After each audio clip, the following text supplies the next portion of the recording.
Well, hey everybody, thanks for joining me today. What I just played for you represented this acronym that I'm going to be talking to you about. I'm not going to talk about PDAs, meaning public displays of affection, so you can relax. I'm going to talk about an acronym that I found really useful as a musician through the years, and it stands for pre-downbeat, downbeat, and after downbeat. These three words or phrases refer to where does the melody of a given section of a song start?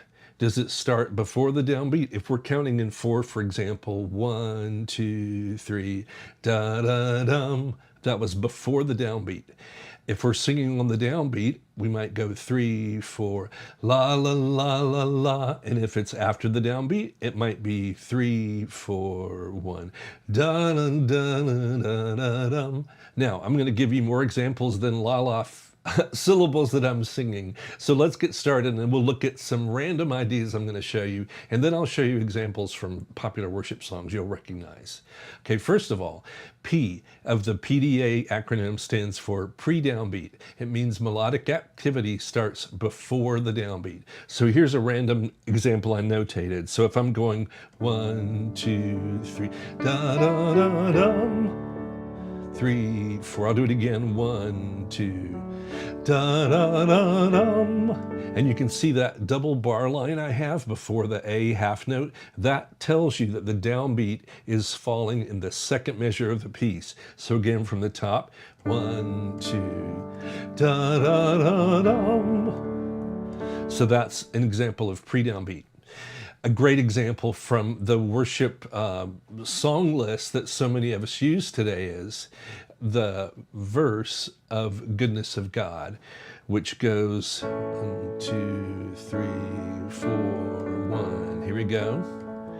I love you, Lord. And you can see very clearly on this lead sheet portion here where the double bar with the repeat sign labeled verse. That's the downbeat. So 1, 2, I love you, Lord. Now, a point I want to make about this example here that's so beautifully illustrated here, one principle that's not acronym related, but it speaks to melodic activity within an arrangement. If I'm playing a piano part and going, and I'm doing constant sixteenths like that, when the verse comes around and the vocalist enters with, I love you, Lord, I think it would be a good choice for me to stop my 16th activity and give the vocal with its activity a chance to be showcased. So let me show you how that would work. I'll do some busy activity. I love you, Lord. Now, did you see how it was like a dialogue? When we talk, ideally, we don't talk over each other. We give space and we pause our contribution to the conversation to let the other person contribute. So let that be something you're thinking of as a player as you work on your worship team or in your ensemble, whatever band you're playing in.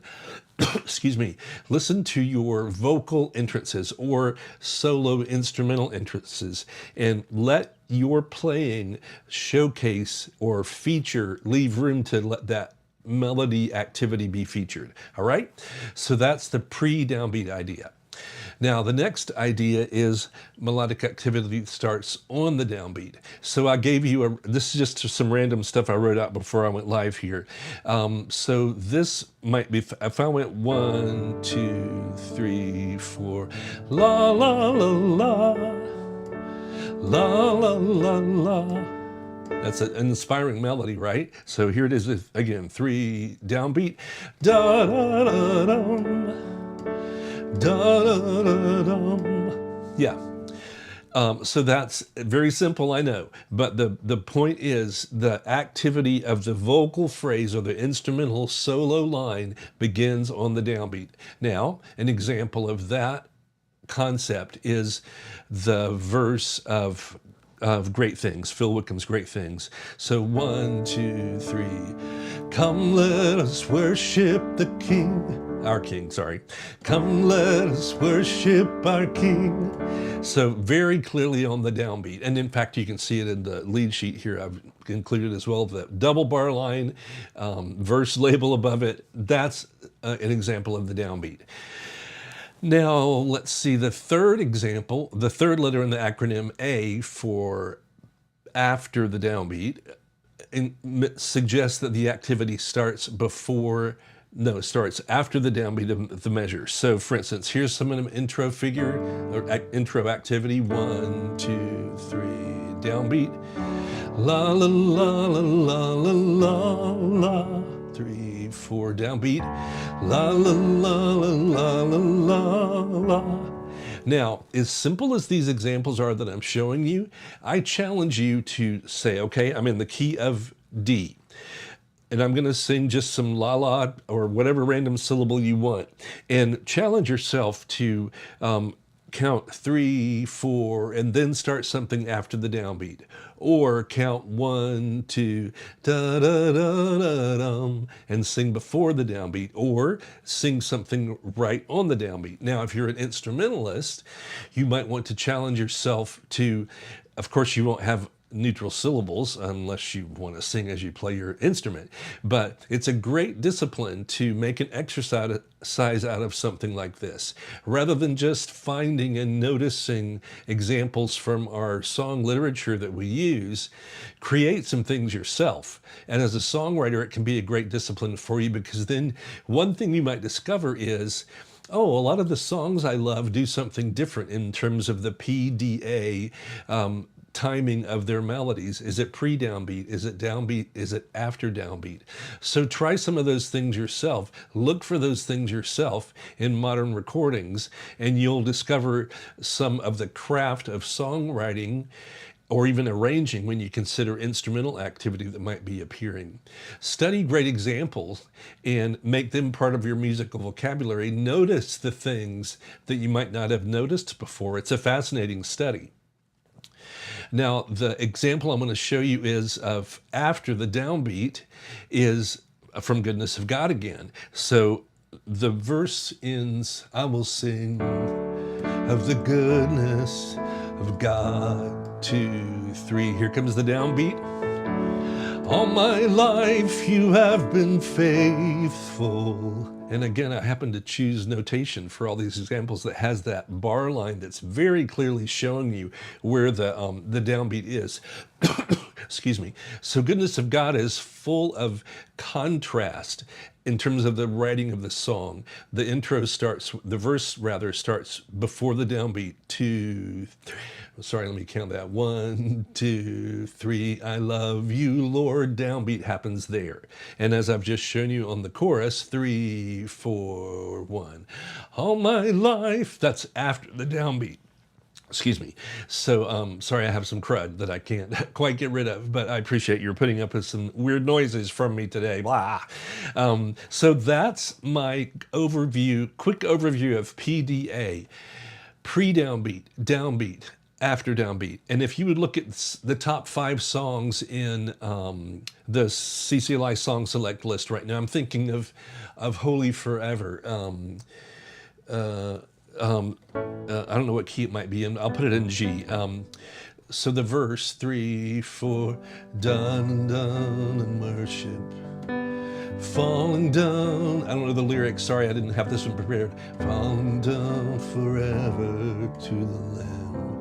And the pre-chorus, your name is the highest. Sorry, I don't know the words, but the point's the works. You probably know the song. But on the pre-chorus, 3, 4, your name, that subtle difference of the 8th note pickup is enough to make that section feel different, along with some other elements that happen. And then on the chorus itself, and the angels cry. So that's a long pickup before the downbeat. So that's another great example. So I challenge you for fun, I think it's fun. Analyze some songs, analyze some great songs that you and your church love. And I promise you that you'll find great examples of the PDA principle, pre-downbeat, downbeat, after downbeat, illustrated in the songs you study. So there's a good acronym for you. Take that with you and do something with it and have fun. In fact, I wanted to say, if you're watching live today, I would love it if you'd put a comment in the comments, because I've set my system up here to be able to display the comment on the screen, which I haven't done it. This is my 8th day of streaming live in a row. And if you're watching, please drop a comment, and I'm going to talk just a second longer. And if you do comment, I'll put it in the screen. So let me think. What about this Revelation song, Jenny Riddle's amazing masterpiece? So the verse starts 3, 4. Worthy is the one lamb who was slain. So that's coming in after the downbeat. So again, 3, 4. Worthy is the lamb who was slain. Now, let's think ahead to the chorus of the song. And this is one I mentioned, a masterpiece when I mentioned this title, Revelation Song. It's an amazing song in that if you don't let your arrangement do something other than these same chords, the same chords are used throughout the song. Incredible, incredible evolution of intensity through Jenny's lyric writing and the melody shapes that evolve as the song goes by. So the verse starts, if I'm in the key of C, in fact, I can show you my keyboard here. Let me get that fixed. There we go. Worthy is that's this. Let me straighten that for some of you who are bugged by angles. There. Worthy is that's an E. And then when the chorus comes around, it goes significantly higher, even though it starts on the second beat of the measure. 1. Holy, holy, holy. So it starts on the same place metrically in terms of after the downbeat, but it's very different from the character of the verse melody. So as a songwriter, get those big antenna of yours up. Carl Albrecht talks about great musicians having big ears. Listen and study, listen analytically to what you're hearing, and you'll discover lots of great examples of this concept illustrated. Or writers might actually use the same start for the melodic activity in successive sections. That doesn't mean it's a weakness, but there's probably something else happening.